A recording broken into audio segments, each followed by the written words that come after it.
Туугандары алып кетпеген сөөктөрдү медициналык окуу жайларга өткөрүп берүү сунушталып жатат. Мыйзам долбоорун эл өкүлү Жылдыз Садырбаева демилгелеп коомдук талкууга койду. Анткени акыркы учурда өлкөдө сөөктөрдү туугандары алып кетүүдөн баш тарткан учурлар арбаган. Алсак 5 жыл ичинде сөөктөрдүн саны 1214кө жеткен.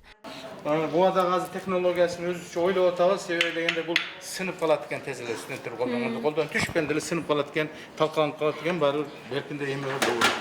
Сунушталып жаткан мыйзамда эми аларды медициналык окуу жайга берүү көздөлүүдө. Мында медиктер реалдуулук менен окууга жакын болот. Сөөктөр жана ткандар 10 жылдан ашык эмес пайдаланылат. Андан кийин калдыктар милдеттүү түрдө көмүлүүгө тийиш деп жазылган. Анда өлгөн адамдын ким экендиги аныкталбаса жана Кыргызстандан сырткары чыгарууга тыюу салынат. Мына өтө чоң болуп көрүнүп турат. Мына боору, мен жогоруда айтып кеттим, мына селезенкасы да көрүнүп турат. Медицина тармагынын адистери сунушталган мыйзамды колдоого алышууда. Анткени буга окуу жайда студенттерди окутууда муктаждык бар дешет. Учурда Ош мамлекеттик окуу жайынын медицина факультетинде атайын кургатылып катырылган сөөктөр лабораторияга коюлган. Муну менен студенттер адамдын түзүлүшүн ар бир орган менен таанышууга болот. Аябай кыйын, китептеги башка, бул жерде аябай башка да. Мына көрсөңүздөр өзүңөр таң каласыңар. Ар бир дагы салыштырып көрсөк, эки адамдын бири-бирине салыштырмалуу өзгөчөлүктөрү болот. Даже нервтеринен деле, артериясынан деле бириники объем чоң болсо, бири кичине, бириси узун, бириси кыска. Бирок баары жогу ушу мына настоящий эч нерсе жетпейт да. Мен ошон үчүн мен аны туура деп ойлойм. Тиги жогоруда алган мыйзамды урупту. Мына аял киши муктаждык бар. Берип турса, мына мисалы үчүн силикон кишештик да булчу ичеге. Бирок бул эми оригинал натуралдуу препараттан караганда бул эми аз-маз болсо да окшоштугу бар, бирок эми толук немени көрсөтө албайт да. Адамдын түзүлүшүнүн чыныгы түсүн, чыныгы структура түзүлүшүн көрсөтө албайт да силиконч. Ошон үчүн хотя бы эми ушун менен болсо дагы студенттерге билим бергенге аракет кылып жүрөбүз азыр. Медицина тармагынын студенттери атайын жасалган муляждарга караганда чыныгы адамдын органы эки башка экенин айтышат. Мындан улам сөөктөрдү кургатып, ар бир орган менен тааныштырып окутуу аларга жакшы таасир калтырат. Муктаждык бар деп эсептейм, себеби адамдар канчалык аракет кылса деле искусственный болгон үчүн анча реалдык болбойт да, а реальное вот такое вот тело булар более мындай правдоподобный, удобный болот. Муктаждык өтө чоң.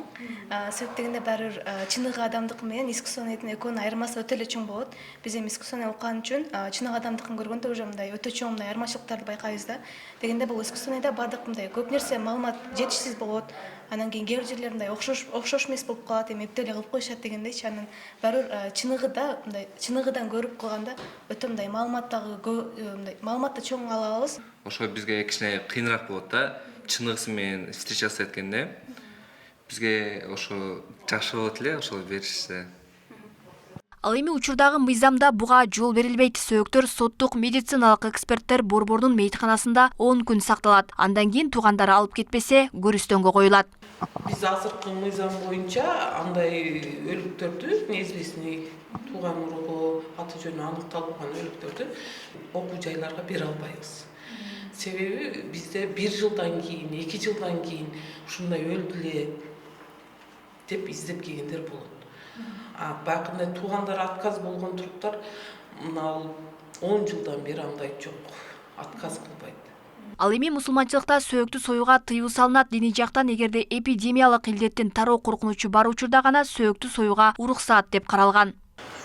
Эгерде ошондо дагы алымдардын бир канча шарттары бар да, ошол кээ бир алымдардын дагы ошол орууну чындап эле ошол өлкөдө аныкталганга бир лаборатория бир болсо, ошол адамды кескинге жараша аныкталганга бир мүмкүнчүлүктөрү болгон болсо, кээ бир алымдар уруксат берет.